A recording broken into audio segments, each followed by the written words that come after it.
శ్రీనగర్లో 80 మంది తెలంగాణ వాసులు చిక్కుకున్నారు. పహల్గామ్ ఉగ్రదాడితో శ్రీనగర్లోని ఓ హోటల్కే పరిమితమయ్యారు సందర్శకులు.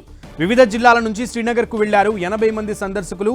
అయితే అక్కడి హోటల్లో భయంగా గడుపుతున్నారు ఈ సందర్శకులు. పహల్గామ్ ఉగ్రదాడితో ఒక్కసారిగా శ్రీనగర్ మొత్తం కూడా, జమ్మూ కాశ్మీర్ మొత్తం కూడా అప్రమత్తమైపోయినటువంటి పరిస్థితి. ప్రజలందరూ కూడా బిక్కుబిక్కుమంటూ భయంగా గడుపుతున్నారు.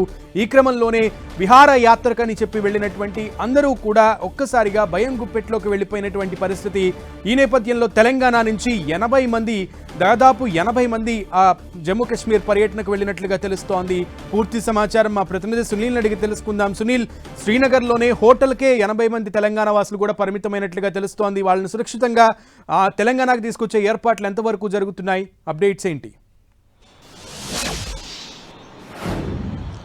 జమ్మూ కాశ్మీర్ అనంతనాగ్ జిల్లా పాల్గా ప్రాంతంలో ఉగ్రవాదుల దాడికి సంబంధించిన విషయంలో అటు సెంట్రల్ కేంద్ర హోంశాఖ ఇప్పటికే హై లెవెల్ కమిటీ నిర్వహించింది. దీంతో పాటు జమ్మూ కాశ్మీర్ మినీ స్విట్జర్లాండ్ గా చెప్పుకుంటున్నటువంటి పాల్గా ప్రాంతానికి తెలంగాణ రాష్ట్ర వ్యాప్తంగా చాలా మంది వెళ్లారు. దాదాపు 80 మంది అక్కడే శ్రీనగర్ లో ఉన్నటువంటి ఒక హోటల్లో ఉన్నారు. నిన్న ఒక్కసారిగా పాల్గా ప్రాంతంలో ఉగ్రవాదులు దాడులకు తెగబడంతో తెలంగాణ రాష్ట్రం నుంచి వెళ్లినటువంటి సుమారు 80 మంది ప్రజలు అక్కడ చిక్కున్నారు. ప్రస్తుతం వారందరూ కూడా భయాందోళన గుప్పు అంటూ కూడా భయాందోళన గుప్పిట్లో ఉన్నటువంటి పరిస్థితి కనబడుతుంది. ఇక వారందరూ కూడా క్షేమంగా తిరిగిచ్చేందుకు తెలంగాణ రాష్ట్ర ప్రభుత్వం ఇక్కడ ఉన్నటువంటి అధికారులతో అక్కడ ఉన్నటువంటి అధికారులని సంప్రదించారు. ప్రస్తుతం వారిని క్షేమంగా తీసుకురావాలంటూ కూడా ఇక్కడ ఉన్నటువంటి తెలంగాణ రాష్ట్రానికి చెందినటువంటి కొంతమంది అధికారులు అక్కడ ఉన్నటువంటి అధికారులతో మాట్లాడే ప్రయత్నం చేశారు.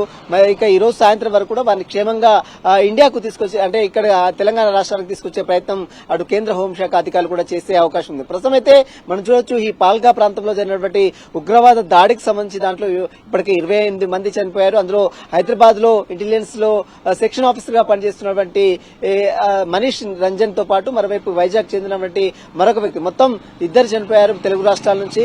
మరోవైపు చాలా మంది ప్రజలు ఇంకా అక్కడే చిక్కున్నారు కాబట్టి వారు ఇప్పుడు భయాందోళనలో ఉన్నారు. ఎందుకంటే అక్కడ మళ్ళీ ఏ క్షణమైన ఉగ్రవాదులు దాడులకు తెగబడే అవకాశం ఉంది కాబట్టి వారందరూ కూడా ఒక హోటల్లో బస చేస్తున్నారు. ఆ హోటల్ నుంచి బయటికి రావాలంటే భయాందోళనకు గురవుతున్నారు కాబట్టి అక్కడ ఉన్నటువంటి అధికారులు వారిని క్షేమంగా ఇక్కడ తీసుకొచ్చే ప్రయత్నం చేయాలి. ఇప్పటికే అక్కడ ఉన్నటువంటి ముఖ్యమంత్రి ఒమర్ అబ్దుల్లాతో ఇక్కడ ఉన్నటువంటి అధికారులు, సీఎంఓ నుంచి అధికారులు మాట్లాడినట్టు కూడా తెలుస్తుంది.